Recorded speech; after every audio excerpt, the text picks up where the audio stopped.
सोचो अगर तुम्हारे घर में कोई ऐसी चीज आ जाए जो तुम्हें हर रात टॉर्चर करे और तुम्हें पता भी ना चले कि वो चीज तुम्हारे साथ आई क्यों है और तुम्हें परेशान क्यों कर रही है। तो दोस्तों ऐसे ही कुछ हम देखेंगे आज के इस एक्सप्लेनेशन में। मूवी का नाम डाई सिराई है और डाई सिराई का मतलब होता है डे ऑफ रॉथ, एक ऐसा दिन जब पूरा जजमेंट और विनाश साफ साफ दिखाई देता है। और सबसे इंटरेस्टिंग पार्ट, ये फिल्म भूता कालम और ब्रह्म युगम से कनेक्टेड है। अब कौन से कैरेक्टर्स, कौन से सीन्स और कौन से सिंबल्स इस फिल्म को इन दोनों फिल्म से कनेक्ट करेगी वो सब आपको वीडियो के आगे पता चल ही जाएगा, तो वीडियो को एंड तक जरूर देखिए। कहानी शुरू होती है केरला के कंस्ट्रक्शन साइट से, जहां मधुसूदनन पोट्टी नाम का कॉन्ट्रैक्टर काम कर रहा होता है। अचानक एक चाय का कप गिरकर टूट जाता है। तभी हम ये क्लियरली देख पाते हैं कि मधु के फेस पे एक अजीब सा फियर छा गया है, जैसे कि वो फील कर पा रहा हो कुछ बुरा होने वाला है इस टाइप का। क्योंकि मधु एक ऑर्डिनरी कॉन्ट्रैक्टर नहीं है, उसके अंदर कुछ सुपरनैचुरल एबिलिटीज है जो उसे उसके पूर्वजों से मिली है। और यहाँ पे पहला कनेक्शन आता है,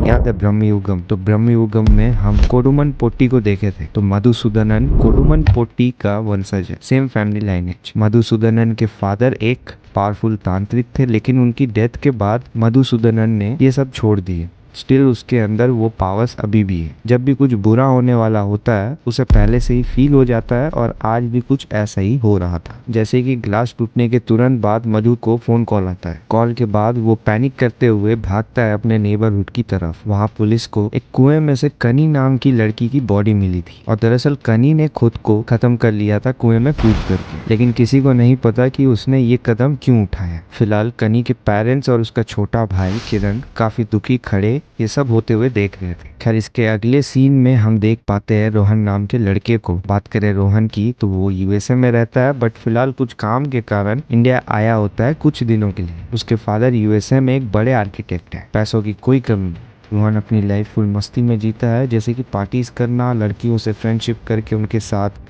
इंटीमेट होना, फ्रेंड्स विद बेनिफिट्स टाइप। और फिलहाल भी रोहन यही कर रहा था। रोहन एक लड़की के साथ इंटीमेट होता है, तभी उसका फ्रेंड आके एक न्यूज देता है, और वो ये बताता है कि 6 महीने पहले रोहन जिस लड़की को डेट कर रहा था यानी कनी, वो आज सुबह कुएं में गिरकर खुद को खत्म कर ली। अब दरअसल रोहन और कनी एक दूसरे को डेट कर रहे थे। अब रोहन की तरफ से कुछ भी सीरियस नहीं था, लेकिन कनी जो थी वो सीरियस थी रिलेशन को लेके, एंड रोहन को बार बार फोर्स करते आ रही थी शादी के लिए। तो अब होना क्या था, मैरिज प्रपोजल सुनने के बाद रोहन कनी को इग्नोर करना स्टार्ट कर देता है। और इसके बाद होना क्या था, फिर कनी और रोहन के इंटरेक्शन कम हो जाते हैं, एंड फाइनली दोनों अलग भी हो जाते हैं। बट फिलहाल ये कनी वाली न्यूज सुनने के बाद रोहन शॉक्ड हो जाता है। बालकनी में खड़ा उसकी और कनी के साथ के फोटोज देखने लगता है। वो फोटोज देखकर रोहन एक पल के लिए सुन पड़ जाता है और बार बार कनी के बारे में सोचने लगता है। उसे गिल्ट होता है, और इसी के चलते रोहन कनी के घर को विजिट करता है नेक्स्ट डे। वहाँ गेट पे मधु मिलता है। रोहन उससे पूछता है कनी के साथ क्या हुआ था, ऐसा कैसे हो गया अचानक, क्या रीजन था, आपको कुछ पता है? मधु कहता है मुझे कुछ नहीं पता, कनी बिल्कुल नॉर्मल थी, ये सब सडनली हुआ, रीजन मुझे भी नहीं पता। फिर मधु पूछता है तुम कनी को कैसे जानते हो? रोहन कहता है हाँ मेरी क्लासमेट थी वो। मधु बोलता है ठीक है, अंदर जाकर उसके पेरेंट्स से मिल लो। अंदर आने के बाद रोहन देखता है कि कनी की फैमिली बिल्कुल टूट सी गई है, खासकर की कनी की माँ और उसका छोटा भाई किरण। खैर फिर रोहन टेरेस पर किरण से मिलता है और उसे कंसोल करता है। फिर रोहन कनी के रूम को भी विजिट करता है, और पूरा रूम भरतनाट्यम डांस रिलेटेड चीजों से भरा हुआ होता है। वहाँ उसे कनी की एक रेड क्लिप मिलती है, और वो क्लिप रोहन अपने साथ घर ले आता है याद के तौर पर। एंड देन करीब रात के 2 से 3 बजे अचानक छन छन घुंघरुओं की आवाज आती है, जिसके कारण रोहन की नींद खुल जाती है। एंड फिर वो इधर उधर देखने लगता है। तब वो देखता है कि घर की विंडोज खुली हुई है। तो वो क्या करता है, विंडोज बंद करके वापस बेड पर सोने जा ही रहा होता है कि तभी उसे ऐसा फील होता है कि जैसे किसी ने उसके बालों को छुआ हो, लाइक उसके बालों को प्यार से सहलाया हो। अब इसके बाद रोहन एकदम से पैनिक करता है, लेकिन थोड़ी देर सोचने के बाद वो खुद को कन्विंस कर लेता है कि ये बस उसका एक इमेजिनेशन है। फिर नेक्स्ट डे रात के वक्त यूएसए से उसके फादर का कॉल आता है, जहाँ वो बताते हैं बेटा वापस आ जा। रोहन थोड़ी देर सोचने लगता है, और सोचते सोचते वो ये तय कर लेता है चलो ठीक है फ्लाइट बुक कर लेता हूँ। लेकिन रात को जब वो लैपटॉप पर बुकिंग कर रहा होता है, अचानक लाइट्स फ्लिकर करती है, और फ्लिकर करते करते अचानक ऑफ हो जाती है। तभी शॉकिंगली कोई इनविजिबल फोर्स उसका कॉलर पकड़कर उसे खींचते हुए हॉल में ले आता है। रोहन काफी स्ट्रगल करता है, लेकिन वो जो भी इनविजिबल फोर्स थी वो रोहन के हाथ पर काट देता है, और इतनी जोर से कि उसके हाथ में वो क्लियरली दिख रहा होता है। इसके बाद रोहन जैसे तैसे ट्राई करता है वहां से भागने, लेकिन वो फोर्स उसे सीढ़ियों से नीचे की ओर गिरा देती है, और गिरकर रोहन सर पर चोट लगने के कारण वहीं बेहोश हो जाता है। फिर मॉर्निंग के वक्त गार्ड और मेड रोहन को बेहोश पाते हैं। रोहन के चेहरे पर स्क्रैचेस के निशान, हाथ पर काटने का निशान, ये देख वो दोनों शॉक पे थे। फिर रोहन थोड़ी देर बाद होश में आता है और कुछ सोचने लगता है। थोड़ी देर सोचने के बाद वो ये रियलाइज करता है वो जो भी एंटिटी है वो उसके बालों को टच करती है, एग्जैक्टली जैसे कनी करती थी। मतलब कनी उसके बालों को जैसे सहलाया करती थी, ठीक वैसे ही। और इस पॉइंट पे उसे ये पक्का यकीन हो चुका था कि हो ना हो ये स्पिरिट कनी की ही है। तो रोहन तुरंत ट्रिमर से अपने बालों को छोटे छोटे काट लेता है ताकि कनी उसके बालों में अपने हाथ ना फेर सके। फिर रोहन क्या करता है, कॉफी शॉप में मधु को बुलाता है उससे इस टॉपिक के ऊपर बात करने के लिए, और उससे अपनी एंड कनी की रिलेशनशिप और कनी की ऑब्सेशन शादी को लेकर ये सब मधु को वो खुलकर बताता है। साथ में वो ये भी बताता है कि कल रात उसके साथ क्या क्या हुआ था। एंड देन मधु ये पूछता है कि मैं इस चीज में तुम्हारा क्या मदद कर सकता हूँ, जिस पर रोहन कहता है प्लीज आप उसके फैमिली से बात करके कनी के लिए जो रिचुअल्स करनी चाहिए वो सब करवा दो। जहाँ मधु कहता है ठीक है मैं बात करूंगा, बट वो ये भी बताता है कि भटकती आत्मा को शांति देना मुश्किल होता है। जब आत्मा को वो नहीं मिलता जो वो चाहती है तो वो भटकने लगती है। वो ये भी बताता है कि तुम फिक्र मत करो, 13 दिन के बाद कनी की आत्मा को शांति मिल जाएगा और वो फिर इस दुनिया से चली जाएगी, तब तक तुम केयरफुल रहो। रोहन को थोड़ी शांति मिलती है ये बात सुनकर, बट फिर भी वो डरा हुआ था। तो वो ये डिसाइड करता है कि जब तक उसका पिंड दान वगैरह नहीं हो जाता तब तक वो सोएगा नहीं। एंड फाइनली अब कनी की पिंड दान वगैरह हो जाती है, और ये पिंड दान रोहन भी देखता है और रिलैक्स होता है और अपने घर आकर शांति से सो जाता है। उसे बहुत अच्छा फील होता है। सोकर उठने के बाद रोहन को फाइनली तसल्ली मिल जाती है कि सिचुएशन नॉर्मल हो चुका है। देन रोहन क्या करता है, अपनी पार्टी वगैरह फिर से शुरू कर देता है, और इस पार्टी में वो किरण को भी बुलाया होता है, यानी कनी का छोटा भाई। तो फिलहाल रोहन कनी के छोटे भाई यानी किरण को कंपनी वगैरह देता है, उसके लिए ड्रिंक्स वगैरह बनाता है। लेकिन तभी फिर से घुंघरुओं की आवाज रोहन को सुनाई देती है। रोहन को लगता है कि कनी की आत्मा वापस आ गई।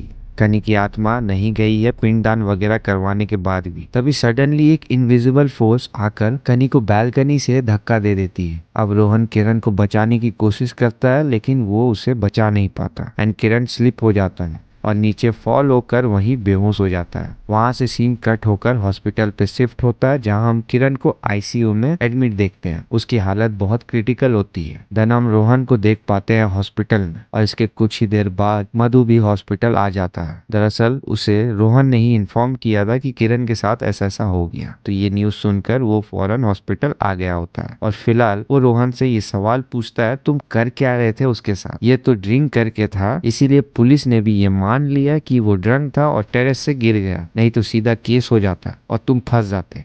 फिर रोहन घर वापस आ जाता है। वो कनी की क्लिप निकाल कर उसके साथ खेलने लगता। तभी अचानक लाइट चली जाती है, पूरा घर अंधेरे में, और फिर से पायल की हल्की छन छन की आवाज हर तरफ से उसको हॉन्ट कर रही होती है। तभी एक साया दिखाई देता है, और स्ट्रेंजली वो स्पिरिट लड़की की नहीं थी, मतलब कनी की नहीं थी। वो तो कोई आदमी था जो पैरों में घुंघरू बांधा हुआ था। इसके बाद सीन यहीं पर कट होकर नेक्स्ट डे पे शिफ्ट हो जाता है। वहीं रोहन मधु से मिलकर ये सारा इंसिडेंट उसे क्लियरली बताता है कि वो कनी नहीं, वो किसी आदमी का भूत है। मधु सोच में पड़ जाता है। मधु के अकॉर्डिंग हो सकता है घर ही हॉन्टेड हो। देन मधु पूछता है रोहन से डिटेल में इस घर की हिस्ट्री वगैरह क्या है, क्या कुछ ऐसा असाधारण घटा था, लाइक किसी का डेथ वगैरह। यहाँ रोहन बताता है कि घर तो उसके डैड ने ही बनवाया था, कोई भी डेथ नहीं हुई थी इस घर में। फिर मधु पूछता है क्या तुम रिसेंटली कब्रिस्तान या ऐसे किसी जगह गए थे। रोहन कहता है कि नहीं, बस कनी के घर गया था, और हाँ उसके रूम से उसकी हेयर क्लिप ले आया था, उसकी हेयर क्लिप है मेरे पास। बस फिर होना क्या था, मधु तुरंत आइडेंटिफाई कर लेता है। देन वो रोहन को बताने लगता है शायद यही रीजन है, कई बार डेड लोगों की आत्मा अपनी पसंद की चीज से जुड़ी होती है, पर ये भूत कनी का नहीं है, एक मर्द का है। मतलब इसका कनी से कोई ना कोई कनेक्शन होगा, और तुम क्लिप ले आए इसीलिए ये तुमसे जुड़ गई है। अब वो दोनों थोड़ी देर सोचने के बाद, बातें वगैरह करने के बाद सीधा निकल जाते हैं कनी के घर के लिए। कनी के घर आते ही रोहन क्लिप वापस उसी जगह रख देता है और यहाँ एक अजीब बात पता चलती है, कनी की एंकलेट मिसिंग थी। मधु पूछता है कि क्या कनी की लाइफ में कोई लड़का था, कोई दोस्त। रोहन कहता है कि उसे तो ऐसा कुछ नहीं पता। फिर वो दोनों घर की मेड जिसका नाम एल्समा है उससे पूछते हैं और वो भी इस बात को कंफर्म करती है कि कनी का कोई लड़का दोस्त नहीं था। फिर इन्वेस्टिगेशन करने के लिए ये दोनों डांस क्लास जाते हैं। वहाँ भी सब लोग बोलते हैं कि कनी किसी लड़के से इन्वॉल्व नहीं थी, लेकिन एक इम्पोर्टेंट इन्फॉर्मेशन मिलती है। कनी की एक फ्रेंड उन्हें बताती है कनी कुछ टाइम से डांस क्लास नहीं आ रही थी, लेकिन कुछ महीने पहले जब वो क्लास आई थी, एक दिन घर जाते वक्त बहुत तेज बारिश हो रही थी और बारिश से बचने के लिए वो दोनों बिल्डिंग के नीचे खड़ी हो गई थी और ठीक उनके ऑपोजिट पे एक फोटो स्टूडियो था। वहीं से एक आदमी कनी को घूरे जा रहा था और कुछ दिन बाद फिर से वो आदमी कनी को स्टॉक करता है। वो आदमी अक्सर उस फोटो स्टूडियो में दिखता था, इसीलिए उसकी इन्फॉर्मेशन वहीं से मिल सकती थी। कनी की फ्रेंड ये भी बताती है कि वो आदमी पतला दुबला था, उसके बाल भी कम थे। रोहन क्लियरली अब समझ जाता है कि हो ना हो ये स्पिरिट उसी स्टॉकर का है, क्योंकि लास्ट टाइम जब रोहन उस स्पिरिट को देखा था तो एग्जैक्ट जैसे कनी की फ्रेंड उस स्टॉकर को डिफाइन की बिल्कुल वैसा ही था। और यही एकमात्र रीजन भी है रोहन पे बार बार हमला करने का, क्योंकि वो स्टॉकर कनी को पसंद करता है और रोहन से वो चिढ़ गया। अब मधु रोहन का साथ दे रहा था, इसीलिए वो स्टॉकर मधु को भी हार्म करने की कोशिश करता है। रात को मधु अकेले डिनर कर रहा होता है, तभी मधु को स्टॉकर की प्रेजेंस फील होती है। अचानक सामने वाली चेयर पीछे खसक जाती है। मधु तुरंत पूजा रूम में जाकर दीपक जला देता है। स्टॉकर अंदर नहीं आ पाता और स्टॉकर केवल दरवाजे से झांकता है और वहां से चला जाता है। फिर मधु बाहर आकर पूरा घर नमक से छिड़क देता है, क्योंकि नमक को नेगेटिव एनर्जी से बचने में इफेक्टिव माना जाता है। अगले दिन दोनों पेंटिंग शॉप जाते हैं, जहाँ से स्टॉकर दिखा था। शॉपकीपर बताता है कि हाँ, एक लड़का काम करता था फिलिप, एंड शॉपकीपर फिलिप का फोन नंबर भी देता है, लेकिन फिलिप का फोन नंबर लगता नहीं है। उन्हें वहाँ फिलिप की पेंटिंग्स वगैरह मिलती है, पर समझ नहीं आता उस पर लिखा हुआ क्या है। फिर मधु को याद आता है कि कनी की मेड का बेटा मनु, वो भी कुछ महीने पहले सऊदी गया था। वो जिस एजेंट के थ्रू गया था, शायद उसका भी कनेक्शन हो फिलिप से और उसका नंबर मिल जाए। इसीलिए रोहन तुरंत मेड के घर जाता है। रोहन फिर एल्समा से उस एजेंट का नंबर मांगता है जो मनु को सऊदी भेजा था। एल्समा नंबर लेने अंदर जाती है और तभी रोहन को घर में कुछ अवार्ड्स दिखते हैं। उन पर लिखा होता है फिलिप सेबेस्टियन। अब यहाँ ये बात तो क्लियर हो जाती है कि जो मनु था वही फिलिप है, यानी मेड एल्समा का बेटा। अब और आगे पता लगाने के लिए सामने एक लॉक रूम था, वो वहां जाकर उस रूम को खोलकर इन्वेस्टिगेट करना चाहता था। उसे बेड पर फिलिप की डेड बॉडी मिलती है। उसके पैरों में कनी के एंकलेट्स बंधे थे। रूम में कनी की फोटोज और बहुत सारे उससे रिलेटेड चीजें वहां पे मौजूद थे। अब ये सब रोहन देख ही रहा होता है कि सडनली पीछे से फिलिप की माँ रोहन के सर पर बैट मार देती है और रोहन वहीं पे बेहोश हो जाता है। और अब यहाँ पे हर कुछ रिवील होता है कि पूरा राज क्या है, जहाँ मनु की माँ बताती है कि फिलिप्स को कनी पसंद थी पर उसे कैंसर था, तो उसके पास टाइम कम था और उसके पास जितने भी दिन बचे थे उनमें फिलिप्स कनी को सिर्फ दूर से निहारता था, मतलब दूर से देखता था। और फिर एक दिन कैंसर से उसकी डेथ हो गई, पर उसकी माँ उसकी मौत को एक्सेप्ट नहीं कर पाई। उसने ब्लैक मैजिक यूज करके फिलिप की आत्मा को बांध दिया। क्या हुआ था, जब फिलिप बीमारी से मर गया तो एल्समा ने एक प्लान बनाया कि उसकी आत्मा को जमीन पर ही रोके। वो कनी के छोटे मोटे सामान चुरा के फिलिप के रूम में रखती थी। उसने पूरा रूम कनी के सामान से भर दिया। जब फिलिप बीमार बेड पर था, उसने उसके पैर में कनी के घुंघरुओं को बांध दिया। जब कनी मर गई, फिलिप की आत्मा और स्ट्रांग होकर उससे जुड़ गई। जब रोहन ने कनी की क्लिप ली, तब से फिलिप की आत्मा उसके पीछे लग गई। अब मधु भी रोहन की मदद कर रहा था, तो उसे भी हॉन्ट किया गया। और अब जब रोहन सब कुछ जान चुका है तो फिलिप की माँ रोहन को खत्म करना चाहती थी, तो वो क्या करती है, घर के बाहर रोहन के लिए एक गड्ढा खोदती है। तभी अचानक मधु वहाँ आ जाता है। घर का दरवाजा खुला होता है तो वो तुरंत अंदर चला जाता है, लेकिन अंदर जाने से पहले वो फिलिप्स की माँ को गड्ढा खोदते हुए देख ली थी, तभी उसे भी शक हो गया कि कुछ तो गड़बड़ है। अब मधु घर के अंदर घुसकर देखा तो रोहन जमीन में बेहोश पड़ा हुआ था और बेड पर बॉडी थी। तो वो बॉडी के पैर में घुंघरुओं को देखकर समझ गया कि ये फिलिप की बॉडी है। देन मधु क्या करता है, पहले तो वो रोहन को होश में लाता है। इसके बाद मधु घुंघरुओं को उतारने लगता है, पर एंकलेट जो थे बहुत टाइट बांधे गए थे, इसीलिए वो खुल नहीं रहे थे। तो रोहन किचन में चाकू ढूंढने जाता है। अब वो चाकू ढूंढ ही रहा था कि तभी रूम में पैरानॉर्मल एक्टिविटी शुरू हो जाती है। बल्ब्स फ्लिकर होकर टूट जाता है, घुंघरुओं की आवाज आने लगती है, दरवाजा अपने आप बंद हो जाता है। किचन में रोहन पर एल्समा कुल्हाड़ी से अटैक कर देती है, लेकिन रोहन बचाव करता है और गुस्से में रोहन उससे जोर से धक्का दे देता है, जिसके कारण वो वहीं पे बेहोश हो जाती है। इसके बाद रोहन फिलिप के पैर जोड़कर एक साथ काटने लगता है। फाइनली घुंघरुओं के साथ पैर भी अलग हो जाते हैं और रोहन उन्हें तुरंत आग में डाल देता है एंड इसी के साथ घर में भी आग पकड़ लेता है, जिसके कारण पूरा घर जल जाता है। लेकिन आग तेज हो उससे पहले ही रोहन मधु और एल्समा को बाहर निकाल लाता है और तभी हम देख पाते हैं कि फिलिप की आत्मा को मुक्ति मिलते हुए, और सीन यहीं पर कट हो जाता है। फिर हमें अगले सीन में मधु को दिखाया जाता है जहां वो कंस्ट्रक्शन साइट पे काम कर रहा होता है। वहां एक आदमी उससे मिलने आया होता है। जहां वो आदमी मिलता है उसका नाम जॉर्ज होता है। जॉर्ज बताता है कि उसने एक घर रेंट पर दिया था काफी टाइम पहले, जहां उस घर में एक औरत और उसका बेटा रहता था, लेकिन उनके जाने के बाद उसने घर को लॉक कर दिया।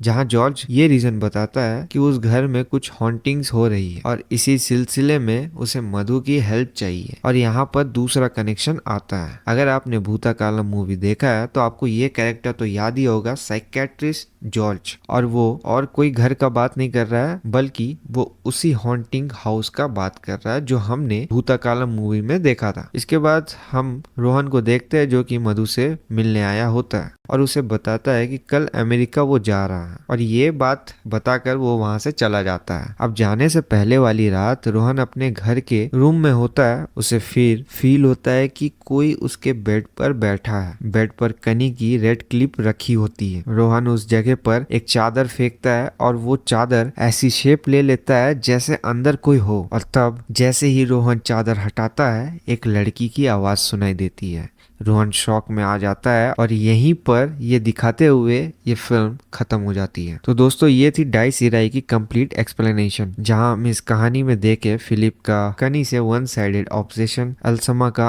अंदर का प्यार अपने बेटे के लिए। तो अब तो होपफुली आपको सब कुछ समझ आ गया होगा।